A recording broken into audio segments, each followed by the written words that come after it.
حسین اس سے پہلے 39 جسد اٹھا چکا ہے۔ امام حسین بیٹے کی جسد کو اٹھانے گئے، خیمے والوں نے رخصت کیا۔ جوان علی اکبر کے جسد کو دیکھا تو حسین نے محسوس کیا کہ کمر ساتھ نہیں دے رہی۔ حضرت علی اکبر کو اٹھانا چاہا تو علی اکبر کا قد بابا سے بلند تھا، حسین کا قد نیچے تھا۔ حضرت علی اکبر کو اپنے بازوؤں میں لیا۔ حضرت علی اکبر کربلا کی ریت میں گھسٹ کے آ رہے ہیں، جوان خون بہ کے حسین کے جسم پر۔ علی اکبر حسین کے علیہ السلام کے بازوؤں میں یوں پشت خیموں کی طرف سینے کے ساتھ علی اکبر۔ یہی وقت ہے کہ علی اکبر کو گھسیٹ کے خیمے کے پاس آئے۔ جب گئے تو داڑھی کالی تھی، خیمے کے پاس آئے تو غم علی اکبر سے داڑھی سفید ہو گئی۔ یہ بیٹوں کا غم باپ کو بوڑھا کر دیتا ہے، جوان بیٹے کا غم باپ کو کہیں رہنے کا نہیں دیتا۔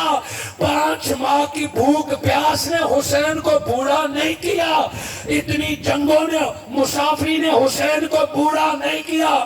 علی اکبر حسین تجھے کتنا چاہتا ہے کہ تیرے جسد کو سینے سے لگایا، حسین بوڑھا ہو گیا، حسین کے بال سفید ہو گئے۔ خیمے والوں نے پوچھا بابا علی اکبر کو تو لے آیا ہے، ہمارا بھائی حسین کہاں ہے؟ بال سر اور داڑھی کے دیکھ کر حسین کے چاہنے والوں نے کہا ہمارا آقا کہاں ہے؟ رو کے کہتا ہے میں ہی حسین ابن علی ہوں، یہ علی اکبر کا خون ہے جس نے میری داڑھی سفید کر دی ہے۔ بتائیے کیا بیتی ہوگی؟ مگر سلام حسین، نہ جذبہ جہاد کم ہوا، نہ تلوار رکی۔ لائن میں علی اکبر کو رکھ کے کہا زینب صبر کرو، ابھی دین بچانا باقی ہے۔ علی اکبر نہیں بچا سکا، آج تیرا بھائی دین بچائے گا۔ وہ وقت آیا کہ امام حسین خود جانے لگے، آخری بار خیمے میں آئے اپنی بہن زینب سے ملنے۔ ملاقات رات کو ہو گئی تھی مگر اب آئے ہیں امامت دینے، ولایت دینے، نبی کی آل کی ذمہ داری دینے۔ سارا بوجھ ایک خاتون کے کاندھے پہ رکھ دیا کہ یہاں تک نبی کے خون کو لانا حسین کا کام تھا۔ 10 محرم کے عصر کے بعد نبی کے گھرانے کی ذمہ داری پھر سے خاتون کے کاندھوں پہ آ گئی۔ ایک وقت تھا کہ نبی کی آل کی ذمہ فاطمہ الزہرا کے حوالے تھی، اب حضرت زینب کے کاندھے۔ وہ خاتون جو اپنے بھتیجوں کے لاشیں دیکھ چکی ہے، اپنے بھائیوں کے جسد دیکھ چکی ہے، اپنے بیٹوں کے جسد دیکھ چکی ہے، بتاؤں زینب کون ہے؟ جاننا چاہتے ہو بہن کیا ہے؟ اور یہ گھرانہ سارا جانتا تھا۔ حضرت زینب کا جب مدینہ میں اپنے چچا زاد بھائی سے نکاح ہو رہا تھا تو حضرت زینب سے پوچھا تیری کوئی شرط ہے؟ کہ میری نکاح میں ایک ہی شرط ہے، وہ آخری وقت بتاؤں گا۔ میرے چچا زاد بھائی عبید سے پوچھ رہے میری شرط قبول ہوگی تو علی کی بیٹی نکاح کے لیے ہاں کرے گی۔ آخری وقت ہے، شرط پوچھی گئی، کان میں بتاؤں گی اپنے شوہر کو شرط، جس کا منظور ہے تو ٹھیک، جس دن نکاح ہو رہا ہے۔ کہا میں تجھ سے شادی کے لیے تیار ہوں مگر مجھ سے وعدہ کرو میرا حسین جس دن مدینہ چھوڑے گا میں ساتھ جاؤں گی۔ نہ جانے کیا، شاید وہ چچا زاد بھائی جانے نہ جانے۔ کہا مجھے حلف دو میرے شوہر بننے والے ہو، نہ حق مہر نہ دنیا نہ شرطیں نہ زیور۔ علی کی بیٹی کہتی ہے جس دن حسین جائے گا میں جاؤں گی، تم مجھے نہیں روکو گے۔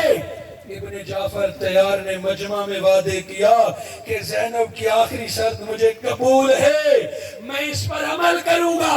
وقت بیتتا گیا، بچے جوان ہوتے گئے، زینب وہ وقت آیا، حسین رجب کی آخری تاریخ کو مدینے سے نکلتا ہے۔ زینب کہتی ہے یاد ہے وہ وعدہ تجھ سے وعدہ لیا، لو علی کی بیٹی کے ساتھ وعدہ کرو، تم چاہو یا نہ چاہو زینب کربلا جا رہی ہے۔ یہ رب کا فیصلہ تھا، یہ مصطفیٰ کا فیصلہ تھا، یہ علی اور فاطمہ الزہرا کا فیصلہ تھا۔ حضرت امام حسین جب خیمے میں داخل ہوتے ہیں، یہ وقت ظہر آخری ملاقات ہے۔ پتہ ہے دوستو کیا پوچھتے ہیں کہ بہن زینب یہ میرے کپڑے خون سے تر ہیں، پھٹے ہوئے ہیں، کوئی اور لباس ہے جو میں اس کے نیچے پہن لوں؟ حضرت زینب نے فرمایا دو، کیوں؟ کہ میں جانتا ہوں یہ جب مجھے شہید کریں گے تو میرے تن کا لباس بھی بیچیں گے، یہ اتاریں گے، حسین کو شہادت کے بعد تن کے کپڑے بھی اتاریں گے۔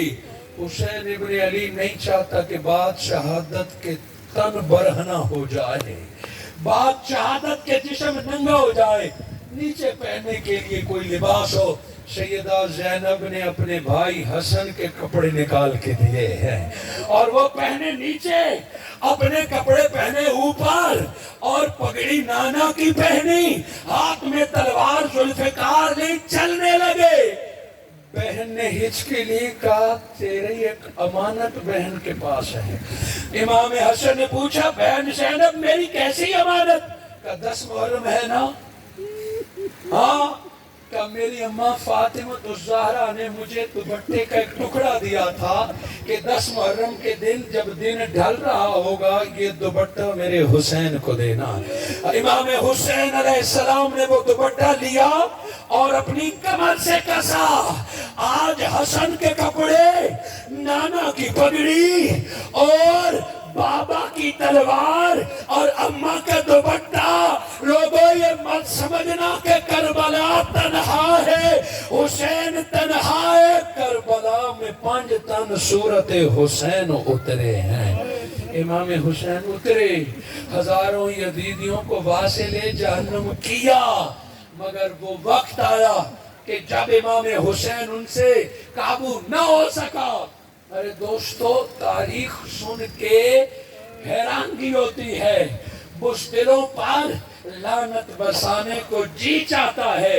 انہوں نے کہا کہ 1000 تیر انداز اکٹھے ہو کے حسین پر تیر برساؤ، شاید قابو آ جائے، وگرنہ علی کی اولاد کو قابو نہیں کر سکتے۔ تیر چلے، بدن میں پیوست ہوئے، حسین گھوڑے سے نیچے آئے، نماز کی نیت کی، سر سجدے میں لگایا۔ حسین کے سجدے کو کسی کو شک ہوتا ہے کہ وضو تھا یا نہ تھا، وہ اور ہیں جن کے وضو ٹوٹتے ہیں، وہ اور ہیں جو ناپاک ہوتے ہیں۔ ناداں شہید کا تو خون نکلتا ہے، وہ پاک ہو جاتا ہے، شہادت نے میرے حسین کو پاک نہیں کیا۔ وہ اور ہے جن کو شہادت پاک کرتی ہے۔ انما یرید اللہ کہہ کے رب نے کربلا سے پہلے حسین کو غسل تطہیر دیا تھا۔ حسین کا وضو ٹوٹنے والا نہ تھا، حسین کا غسل ختم ہونے والا نہ تھا، خون بہتا رہا، وضو قائم رہا، جسم کٹتا رہا، پاکیزگی پاک رہی۔ اترے، سر سجدے میں رکھا، گردن کٹ گئی، اور امام حسین نے جام شہادت نوش فرمایا۔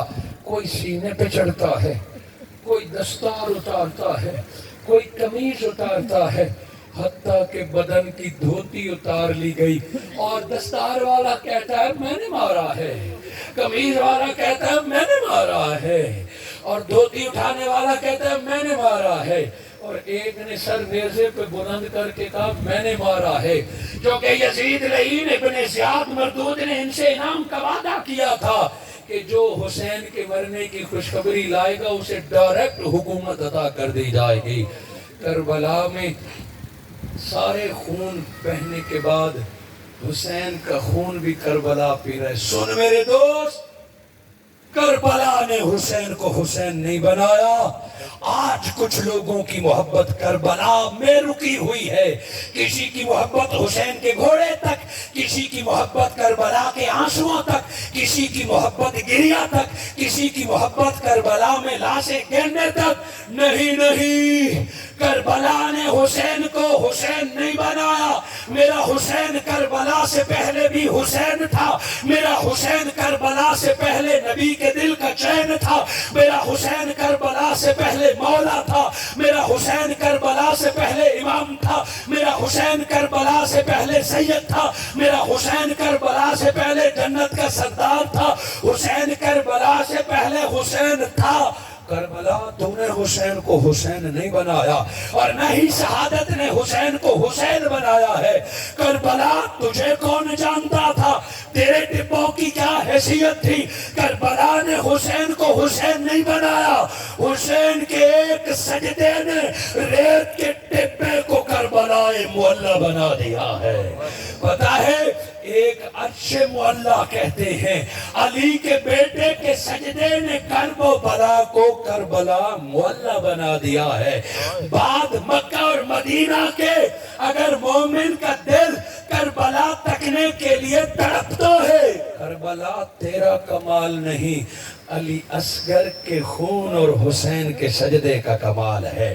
کربلا کی ریت آج مسلمانوں کو پیغام دے رہی ہے. مٹی تھی میں, صحرا تھی میں, ویران و بیاب و گیا میدان تھی میں, حسین میرے پاس آیا, مجھے جنت کی طرح لوگ چاہنے لگے.